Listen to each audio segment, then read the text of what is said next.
You're welcome to Beavers Family TV. God bless you as you watch.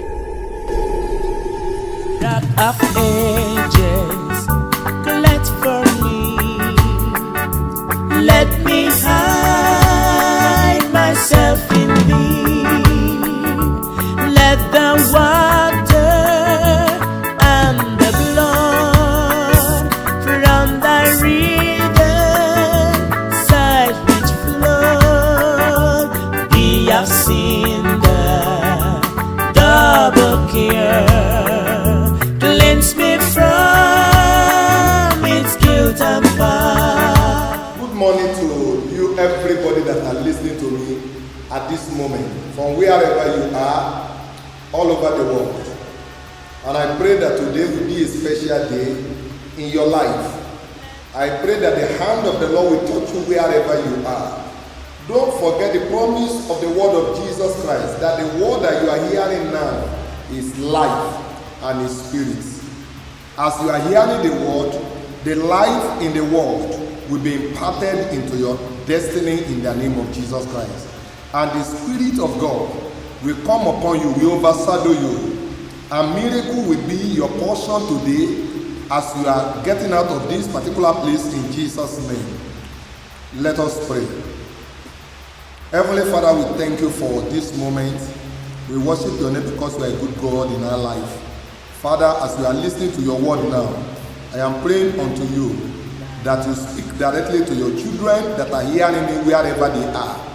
I pray that you send utterances of healing unto the life of all your children wherever they are. Those people that are sick, I pray they be healed as they hear the word in Jesus' name. And also those people that are in bondage, one form or the other, I pray that the Lord Almighty God will set you free in Jesus' name. In Jesus' mighty name we pray. We enter his gate with thanksgiving in my heart. I will enter his court with praise. I will say, this is the day that the Lord has made. I will rejoice, for he has made me glad. Hallelujah, he has made me glad. He has made me glad. I will rejoice, for he has made me glad.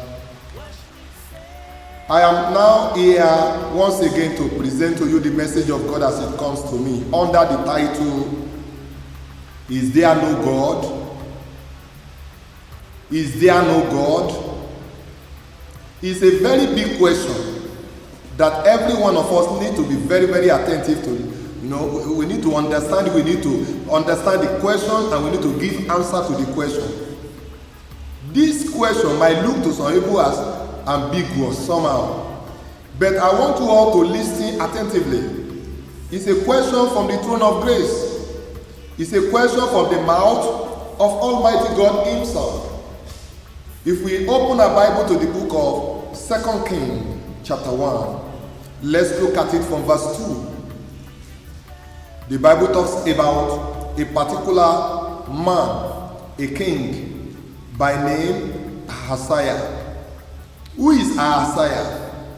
Ahaziah is one of the two children of Ahab. Before Ahab died, he had two children. One of them is Ahaziah. Immediately after the death of Ahab, Ahaziah inherited the throne. He was the one on the throne. Yes, though he was on the throne, but the fact remains that he was just a figurehead king. Ahaziah was a figurehead king because the mother, Jezebel, was the one that was actually ruling. We all know about Jezebel, or you have heard about Jezebel, that wicked woman, that powerful woman, that woman that was filled with witchcraft. So much that she controlled even her husband, Ahab, till he died. He was the one that directed the affairs of the king Ahab till he died prematurely. Now the son, Ahaziah, is now on the throne. And I'm very sure that something happened in the life of Ahaziah that they allow him also to enjoy his throne. And the reason for not enjoying the throne cannot be far-fetched.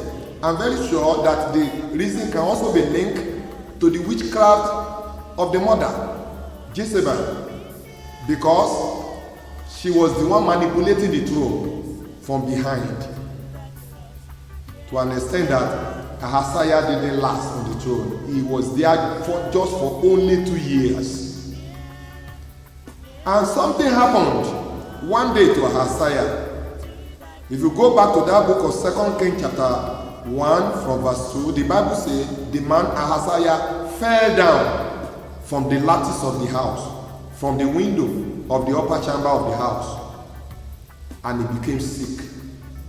The sickness was so strong, so much, he didn't know what to do. He took decision to send his messenger to go and seek for solution, seek for alternative for him.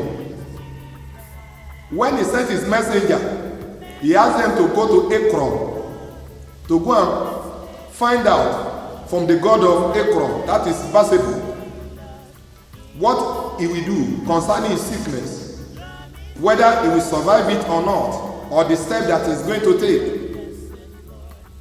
Immediately sent his messengers. God has seen it, and God was not happy.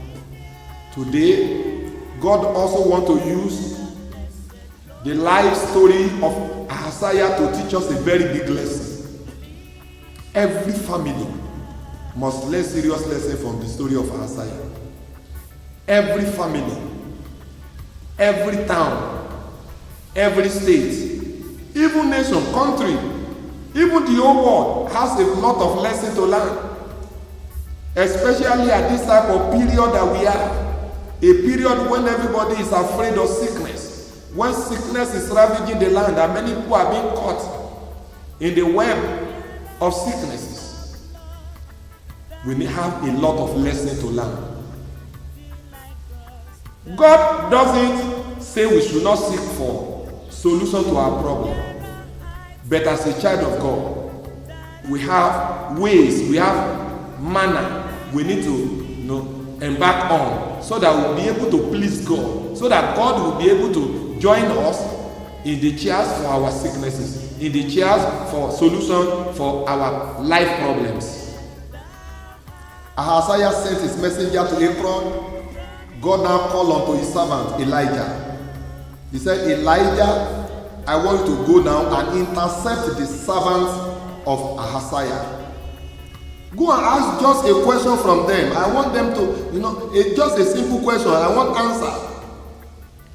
And if you read from verse 1, 2 Kings chapter 1, from verse 2 down to verse 6, Elijah intercepted the messenger and he asked them, is there no God in Israel, that you people are seeking God of Ekron?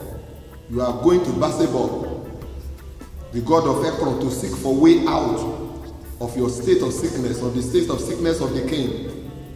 Because he has made that blunder, he has taken that wrong step, he said he's going to die. He will not survive the sickness. The servant cannot go forward again. What did they do? They returned back to the king to go and deliver the message to him. Immediately the king saw them. He said, why are you so fast in returning from Ekron? But they told him that we met somebody on the way, and we suspected that the man was a man of God, was a prophet of God. And he told us that we should go back and tell you that is there no God in Israel, that we are going to Ekron to go and seek for counsel of Beelzebub, the god of Ekron. And also he added that we should tell you that because you have done this, that you are not going to survive. What did the king do? The king now asked them how the man looked like. They gave him descriptions of the man of God. They said the man of God we saw, number one, he put camel skin around his body. He covered himself with camel skin. And he looked like somebody who has been living in the bush for a very long time. The king said, I know the person you are talking about. The king said, that is Elijah the Tishbite. That means the king knew him. He knew that he was in town. That means it was not that maybe the king didn't know that there was a prophet. He knew that there was a prophet. He only deliberately decided not to call the prophet concerning his problem. And God was not happy. I'm going to take us into about 3 things that we need to learn. Number 1, God hates ignorance. That's why the Bible says in the book of Hosea chapter 4 verse 6, it says, my people perish for lack of knowledge, for ignorance. Ignorance of what? Ignorance of God. The Bible says that the mad, the people that say there is no God, they are mad, they are insane. Looking around your life, looking around our towns and cities, even mere looking at circumstances around us, we show us clearly that there is God that is ruling in the midst of men. But unfortunately, many people refuse to learn lessons. We refuse to learn. We refuse to take understanding. And whereas the Bible says in the book of Exodus chapter 20 that God is a jealous God. If you are sick or you are in a certain particular state of problem, what God expects from anybody who is his children is that he must first of all seek for him. He must not go to any other person other than him. That's why the question is coming to you too. Is there no God in your house?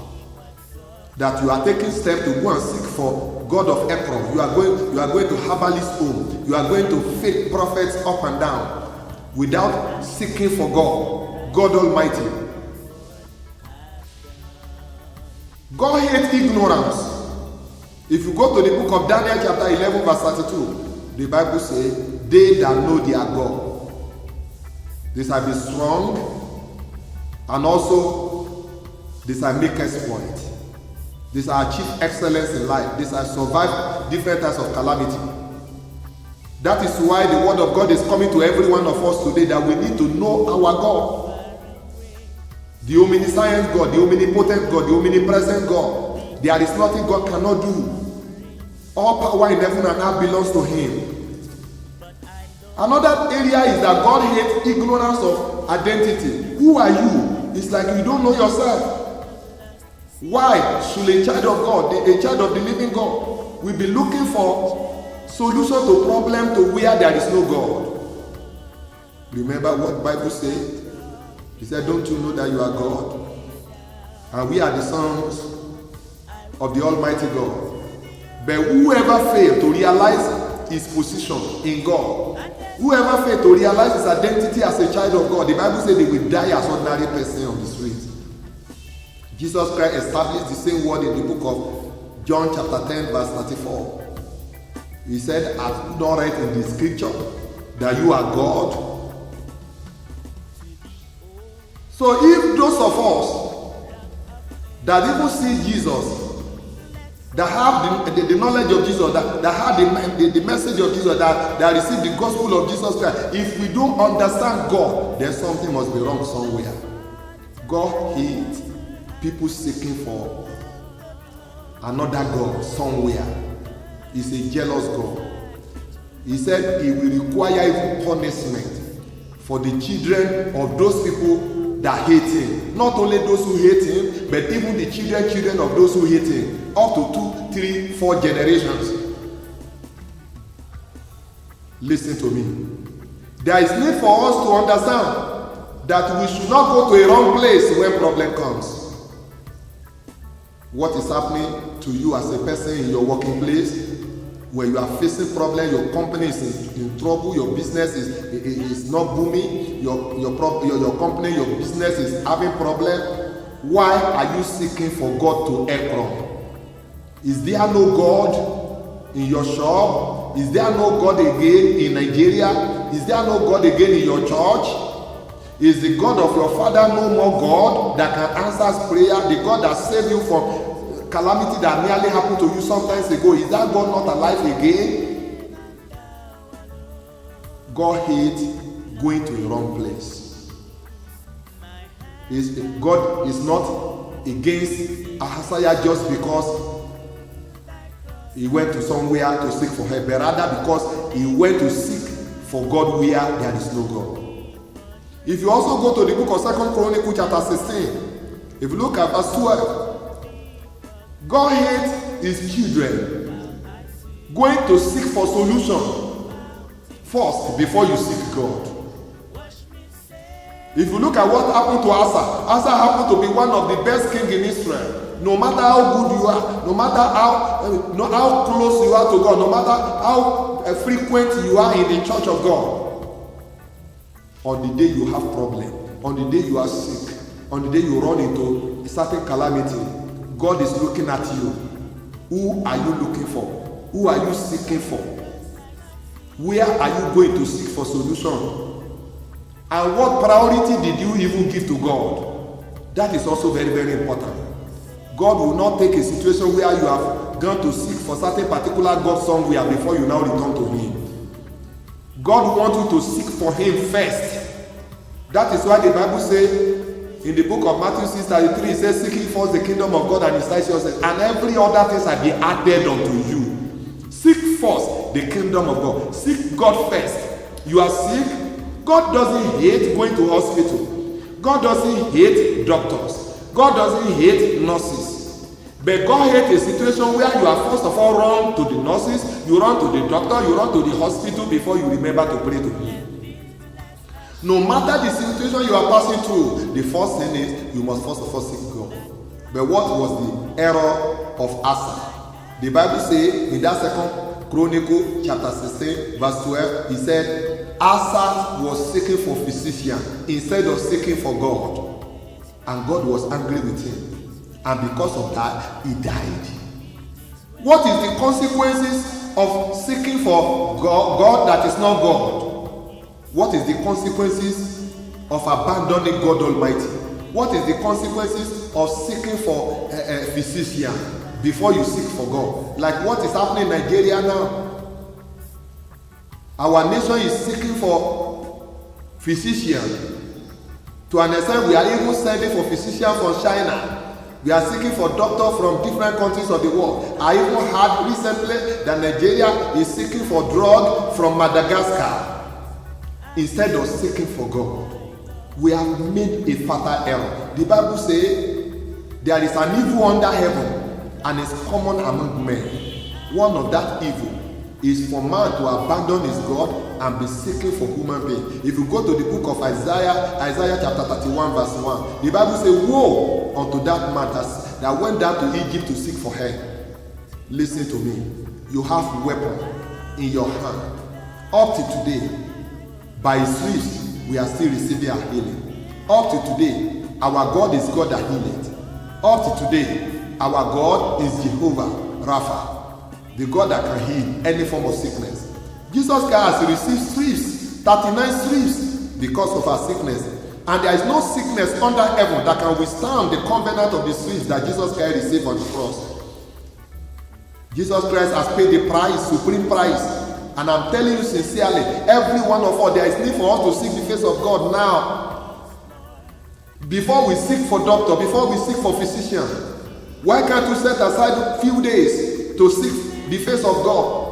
To seek for direction, to seek for instruction on what you're supposed to do concerning the sickness that is in your body, instead of seeking for drugs from one place to another, instead of seeking for doctors from one place to another.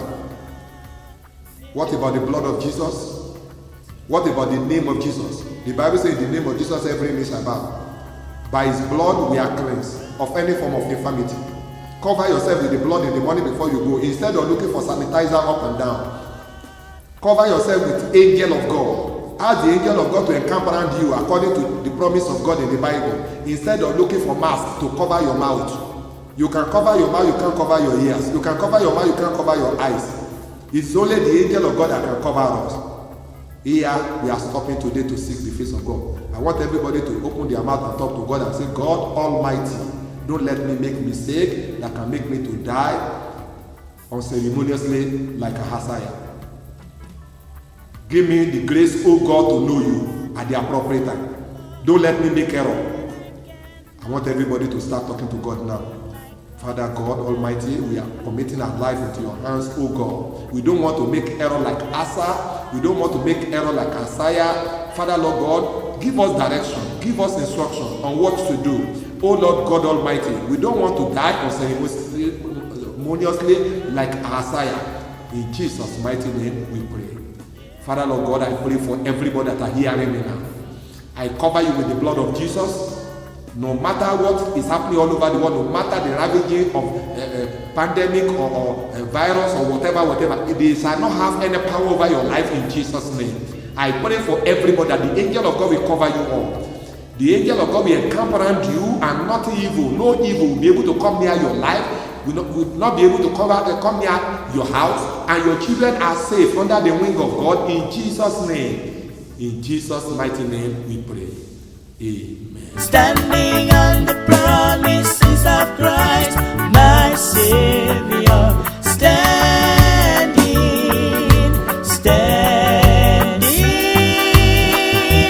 I am standing on the promises of God. Thank you for watching. God bless you. And please subscribe.